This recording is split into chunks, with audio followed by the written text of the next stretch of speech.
Sir का बहुत बहुत धन्यवाद देता हूँ ऑनरेबल मेंबर।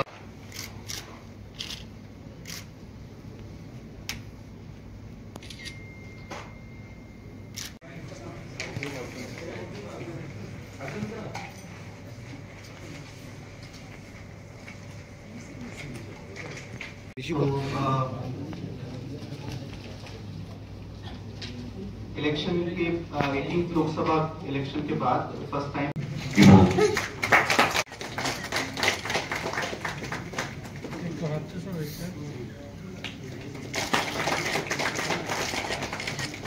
वास्तवे माननीय प्रधानमंत्री जी द्वारा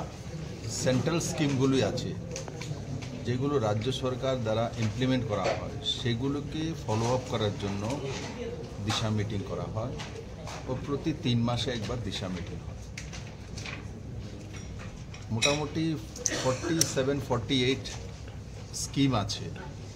আলাদা আলাদা ডিপার্টমেন্টের, এগুলোর দিশা নির্দেশিকা এবং আগামী দিনগুলোতে কিভাবে সেগুলি ইমপ্লিমেন্ট করা হবে, ইমপ্লিমেন্ট করতে গিয়ে অসুবিধা কোন জায়গাতে হচ্ছে সেগুলো নিয়ে এই মিটিংয়ে আলোচনা হয় ও সময়ের মধ্যে মাননীয় প্রধানমন্ত্রীর ফ্ল্যাগশিপ স্কিমগুলিকে জনতার কাছে পৌঁছে দেওয়া এই দিশা মিটিংয়ের মূল লক্ষ্য। আর তার মধ্যেও দিশাতে যখন আমরা বসি রাজ্য আর কেন্দ্র সরকার একই আছে, তো অন্যান্য রাজ্যের যে ডিপার্টমেন্টগুলো আছে যেগুলো এখানে কাজ করে ডিস্ট্রিক্ট ওয়াইজ সেগুলোর মধ্যেও আলোচনা হয়, সেগুলো ত্বরান্বিত করার জন্য, স্পিড বাড়ানোর জন্য, সময়ের মধ্যে কাজ শেষ করার জন্য এজেন্ডা রাখা। পশ্চিম ত্রিপুরা জেলার দু একজন বিধায়ক যারা বিরোধী দলে রয়েছেন তাদেরকে আজকের এই মিটিংয়ে দেখা যাচ্ছে, তাদেরকে ডাকলো, এরা আসে না,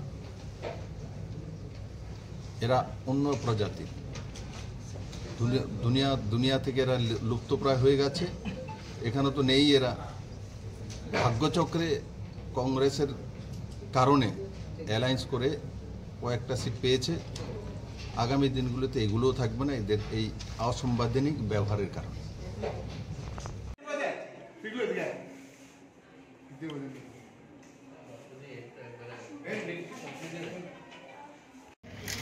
প্রয়াত হয়েছেন,